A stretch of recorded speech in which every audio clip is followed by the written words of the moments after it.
Oh, hey there guys. Today we're going to do a quick episode of Hoopty in the Hills, and we're going to talk about the List It for Less Beetle. It's my biggest project to date, and I actually did it before I started this channel, so we're just going to do a little review and talk about the Beetle. Unfortunately, I can't show you the progress as we move along. So, cue my intro.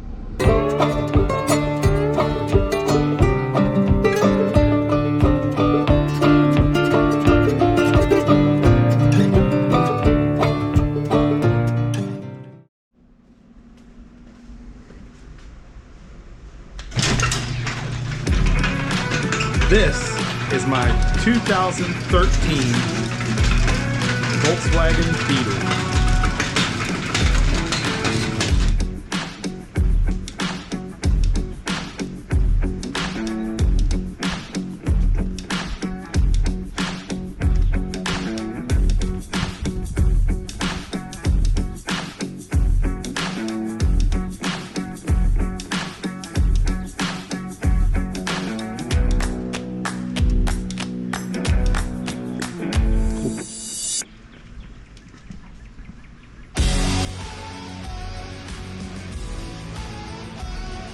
This is my 2013 Volkswagen Beetle. This thing is something special. We're in the process of working on the Danger Ranger right now, and I don't have an update for you today on that, but I wanted to start talking about a second project that unfortunately was already started before I started the channel, so you're gonna have to pick it up now and go from here on. This is the 2013 List It for Less off-road Volkswagen Beetle. So ultimately my plan when I bought this Volkswagen was to create a promo car that, you know, for my business people would recognize going around town, and you know, it's basically advertising for me. I figured that this vehicle, for the one-time cost of this wrap, which cost me, I don't remember, for the sake of the video I'll look it up and give you a correct price, but it cost me somewhere between $2,000 and $3,000, and it's a full wrap. The car is actually red, so there is no red showing anywhere on the car. See my number 4 up on the ceiling? Hood, top, whatever. I'm sorry, not ceiling. That sounded stupid. But my thinking when I came up with the design for this car was to make it like a racing livery. Make it look like a race car. The 4 is kind of small on the side. I wish I had made that bigger, but this is my normal logo, so we kind of just stuck it on the car, and then we put a 4 up on the roof too. And you see I put my signature and broker owner on there, which is actually a state law requirement in West Virginia that any real estate advertising has to have this, my name and broker owner, somewhere on the advertising, so that was kind of to fill that requirement. But anyway, the Beetle is a super cool little car. This car had an R title when I bought it. Like I said, it's a 2013, and the only place you can see the actual color of the car is here in the door jambs. You can see it's still red. I did not have the wrap go around that part. Inside the Beetle, have a look around. Have my laptop case in here and my GoPro case.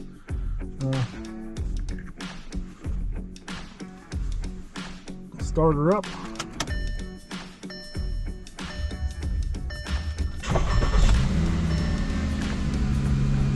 Everything's stock. I haven't changed anything in here. When we get to our next filming location, we'll go over some of the changes I have made. You can see the mileage there, 47,357. Now that's important, that low mileage, because I really think I got an awesome deal on this car. All right, so we'll go for a little drive over to my office in the Beetle, give you a little test drive.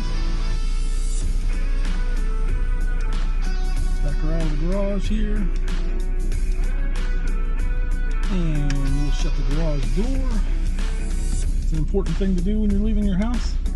I forgot before, especially when I was filming. Got my nice new GoPro mounted up here, so hopefully I get some cool pictures of the scenery. And everybody on YouTube will obviously know pretty easily how to find my house after this.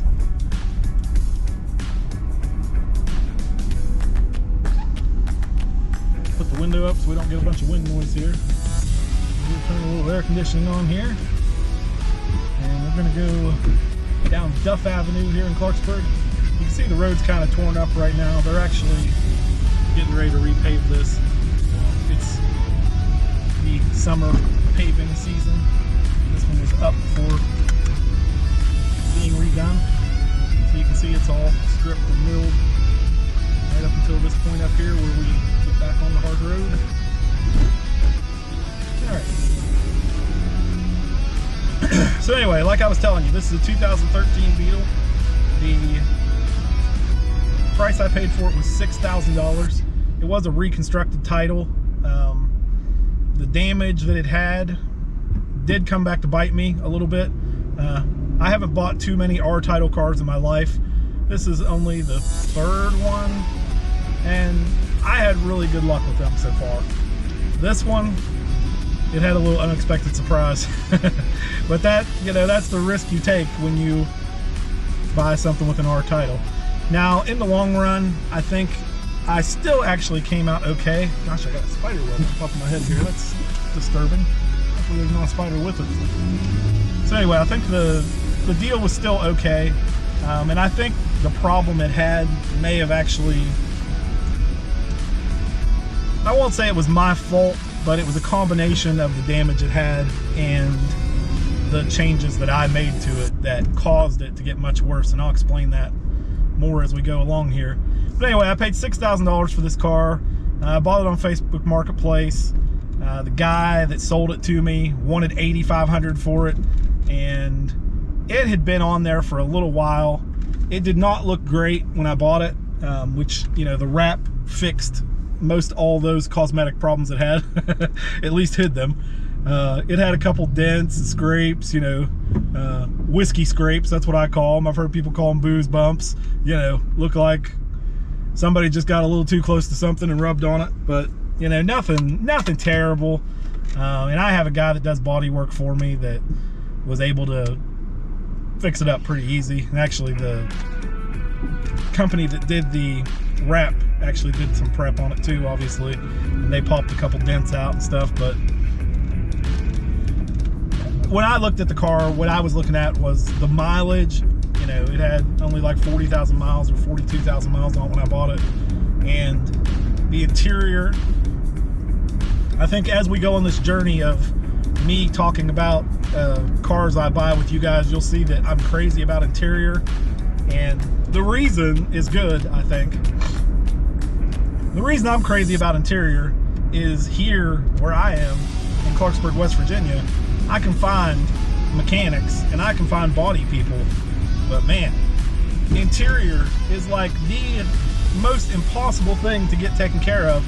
There's one shop that I know of in Morgantown, West Virginia, that I've heard does really good work, and I've actually had a hard time ever getting them to answer any questions or answer the phone.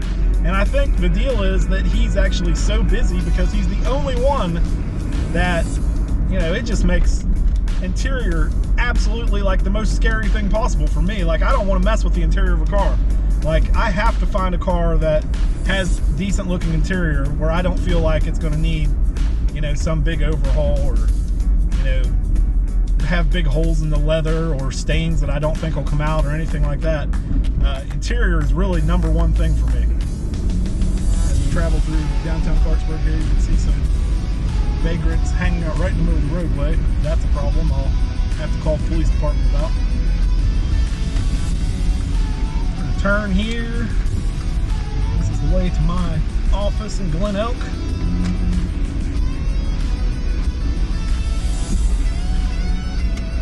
We're gonna get the green light. Yep. After we go through the stop sign, we're gonna drive like a jerk and light it up on the bridge, which is always fun to do.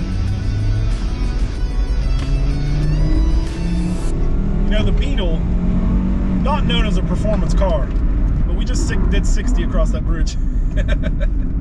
You know, the 0 to 60 on this car, I have no idea what it even is, but as far as a fun car to drive, if you've never driven a Volkswagen Beetle, you are missing out on this little car. I don't know about the older ones, but these new Beetles, this one has the 2.0, does not have the turbo. You know, for this model year, I think most of the run of the car, they've had a, oh, I'm sorry, this is a 2.5. So this is the 2.5 naturally aspirated. And they also, which I don't really understand, during almost the whole run that I know of in these Beetles, they've also had the 1.8 liter turbo. I'm just doing a drive-by of the other business here to make sure everything's okay, make sure nobody messed with it overnight. I come over here and check it basically every day. But, you know, this is the 2.5, and it is a little bit of a weird engine. You know, I don't have a lot of mechanical knowledge about it. I know they last really well just from, you know, when I'm shopping for a car, I check and see what's for sale online and the prices and stuff like that, just to see, you know, what the general public feels about this car. And then, you know, you get on the message boards and read about it. And, you know, from what I've read, the 2.5 is the engine you want to have in this car. We have arrived at List It For Less Real Estate. And I agree with that. You know, the 1.8T, the turbo, I've driven it too, and I just think this feels like a better engine. The 1.8 may be a little peppier, but this engine, it lives on the highway. I mean, I feel like the 0 to 60, there's a big lag right when you take off in this car. And I don't know what that lag is from, because obviously it's not a turbo. You would think it wouldn't have that. But man, when you're running this car in the higher RPMs, when you're between 4,000 and 6,000 RPMs, this car, I mean, you know, for anybody that knows me, you know I'm into the 80s and 90s sports cars, and this little car, being a 2013, will run with some of these like sports cars I've had in the higher RPMs. Like, you know, I had an 84 Corvette. I know this car would probably outrun it from a rolling race. But you know, it's a great little car, and I can't say that enough. So, picking back up, continuing talking about the Beetle. Now we're over here at my office in Glen Elk. It's a cool place to film. I love the background of the old building. I think it's super cool background for anything. It is like a kind of an abandoned industrial district over here, so lots of space for me over here to feel like I own the world. So anyway, the Beetle, the first thing you Beetle enthusiasts will probably notice about this car is I did put a lift kit on it. I was able to find a lift kit from a seller in Mexico. They're Kona. It's a Kona lift kit. It's a 3-inch lift. And this project is still going on, like I said, because I put the lift kit on it, but I have not changed out the wheels and tires yet. Those are the stock wheels and tires, but you can see the space it has. See that lift kit very clearly, and if you look underneath, I mean, it's pretty easy to tell. This thing has got some massive ground clearance for a Volkswagen Beetle. Can you look underneath kind of here? Well, you can see there. But just to talk about this project going forward, what we still plan to do, we are going to replace the wheels and tires and give it something, you know, off-road looking. I've actually been shopping trying to find something, and I've had a really hard time finding what I'm wanting, because it seems like all the wheels that are for Volkswagens are, you know, street racer boy wheels, and that's not what I want. I want something that looks like a, you know, like a Jeep Wrangler wheel pretty much, and that's been pretty difficult to find, obviously because it's not a Jeep Wrangler. And there's probably not very many weirdos like me wanting to put those kind of wheels on it. But the future plans for the Beetle, as we just do a walk around here, so you can see my whole wrap. Future plans for the Beetle: on the front, I'd like to do some kind of bull bar, which has been an interesting thing to try to find. Once again, not a lot of people want to put bull bars on the front of a Beetle. Not only finding one that's right for it, because we can find one for a smaller truck like a Ranger or something, and you know, find a place to attach it hopefully, but also it's going to have to go through this plastic piece or around it somehow, and both of those are going to be kind of a challenge. On the back, what I want to do is do like a bar back here also, but have it come up, and once again I'm trying to make it look like an off-road vehicle, so I'd like to have it come up in the back where I can mount a tire to it matching the off-road tires I put on it. You know, on the back basically like a Jeep Wrangler, but what's interesting is how this latch opens. It opens like this, so if I have a tire right here, I'm afraid it's going to, you know, it's going to rub against it, or it's not going to allow it to open. So the tire that I put on here may have to have like a hinge where, you know, you can pull a pin out and flip it back or something so the tire lays flat. Or the other possibility we talked about was putting a basket of some kind up on the roof and mounting a tire in that basket. And you see the crack right here where it has to clear, so it would have to be up here on top of my 4. I don't really love that, because actually the 4 on the roof is one of my favorite things about this wrap. It actually, you know, it's one of those things that's kind of dumb, but it was like one of the coolest ideas I had for the whole wrap, I think, and now it really stands out on it. So I really like to put that tire on the back. I really don't want it on the roof. Now we probably will end up with some kind of bar going across above the windshield that I can put some lights on, because I'd like to put some lights on top, and also on that front bull bar put some lights like a Baja car, which I'm sure you all know what I'm talking about, where they put the 3 or 4 lights in a row right beside each other, and sometimes they make them, you know, 2 of them yellow, whatever. Just the whole, I mean, the whole idea really for something like this, do I have any use for this? Absolutely not. Am I ever going to take it off-road? No. But the whole idea is that I just want, when this thing goes down the road, for people to say, what the hell was that? Or I want people snapping pictures of it and being like really interested in what it's up to. And so welcome to my office. This is the first time that Hoopty in the Hills has been welcomed into the List It for Less global headquarters located in the beautiful Glen Elk district of Clarksburg, West Virginia. And here we are today. I'm going on vacation starting tomorrow, so I have a lot of work to do. That is a bunch of work, and that is a bunch of work, and that is a pile of work, and there's some files over there. So I guess the story of my life is many, many, many piles of paperwork. Did I even show you that one? That one is really bad. But anyway, that's the cost of doing business. So I'm going to get to work here and get some paperwork done. The List It for Less global headquarters here will be where you see a lot of me maybe just sitting down and talking with you face to face. But today, I'm turning the camera off. I'm going to have a little Pepsi Zero. This video is not brought to you in part by Pepsi, but if Pepsi wants to write me a check, the number here at List It for Less is 402 North 6th Street, Clarksburg, West Virginia. Make check payable to Gary Key or List It for Less Real Estate.